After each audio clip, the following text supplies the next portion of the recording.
name is Supername123 and today I'm going to show you how to play the Catacombs of Karak. This is a really good game for kids and families who want an introduction to the world of strategy role-playing games. This is how you win.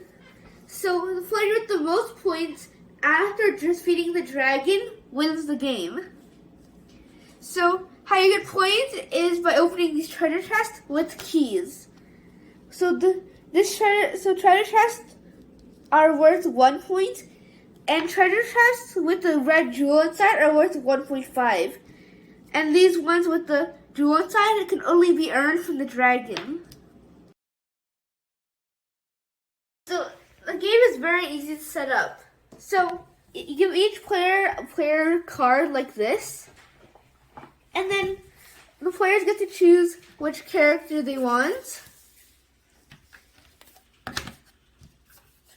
And then you give them 5 of these hard pieces.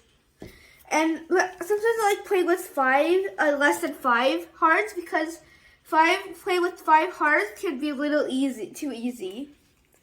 Then you get the piece, the tile with the yellow bottom, because the other ones have a gray bottom. And you put it into the center of the table. And then you put the corresponding player pieces, and you put them onto that tile.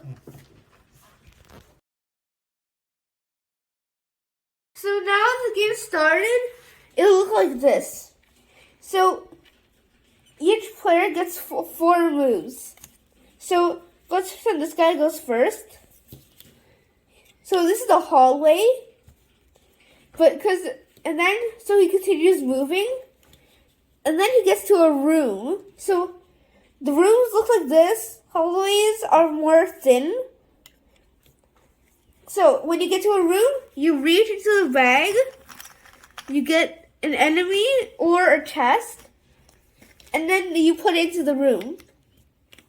So in this case, I got an enemy, so I have to fight it. So to fight enemies, you take your dice and you roll. So my number that I rolled, it's higher than the number displayed here, meaning that I defeat it and I get to turn it over. So the prize I got this time is the key, and I have to place it into the key spot. Now, because I battled an enemy, then my turn's over and it's the next player's turn. So now it's the second player's turn.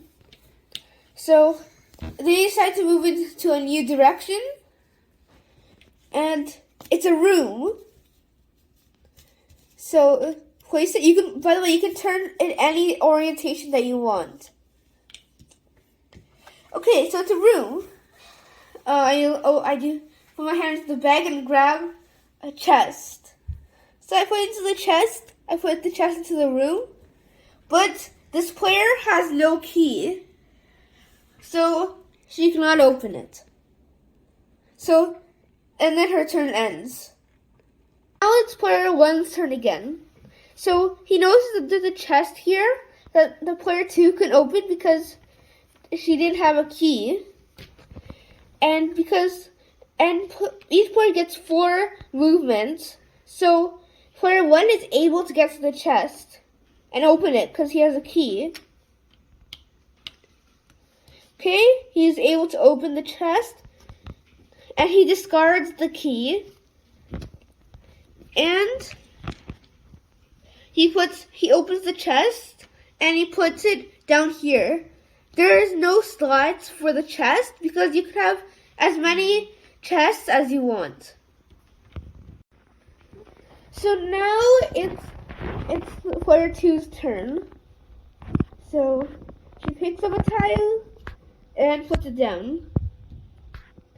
Okay, she walks to it. That's 1 movement. And it's a room, which means you have to reach into the bag and grab something. I got an enemy. So put it here. And you roll the dice, because it's a battle. 6. It's higher than the number displayed here, so I win. And it's a weapon.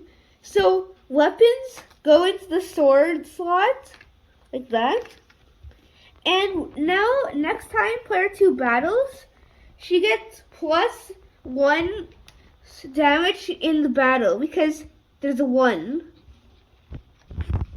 So the other slots can be used for spells. So there's the fountain spell, which takes you automatically to the life fountain, and it automatically heals all your health. And then there's the blade spell, and you get +1 damage in battle. And once you use these, they must be discarded.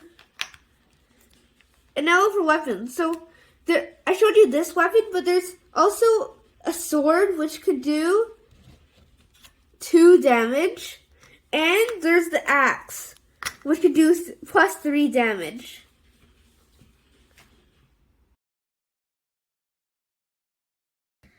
Okay, so now after a while, the board will look something like this. And then, as you can see, player 2 lost to the mummy because her dice roll was too low, and her weapons and her spell wasn't enough to defeat the monster. So she lost a heart. Now it's player 1's turn. It's a room, and it's a dragon. So now player 1 has to defeat it.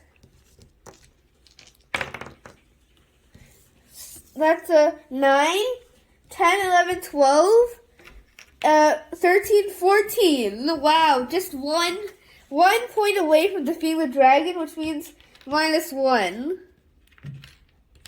Okay.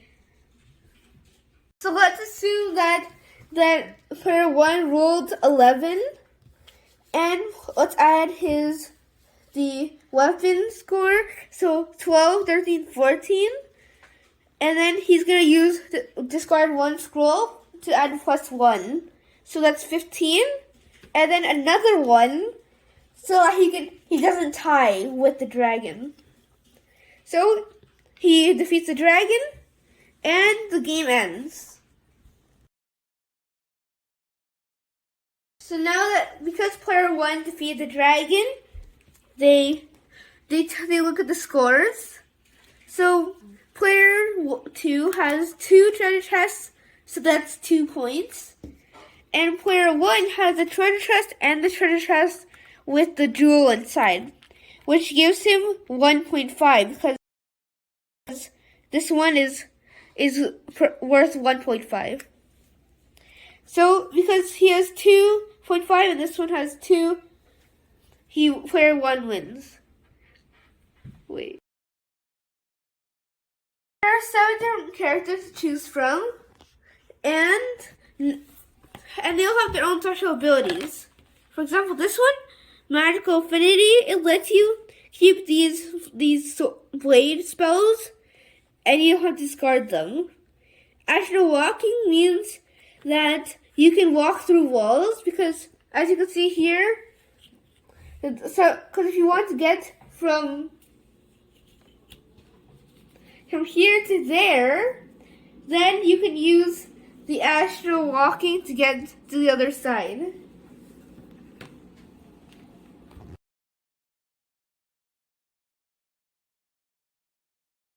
So the curse happens when a player defeats a mummy.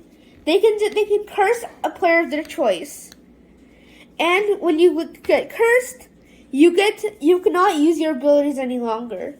So in order to get rid of it, you have to either defeat another mummy and give it to another player, or you can go to and end your turn on the healing fountain.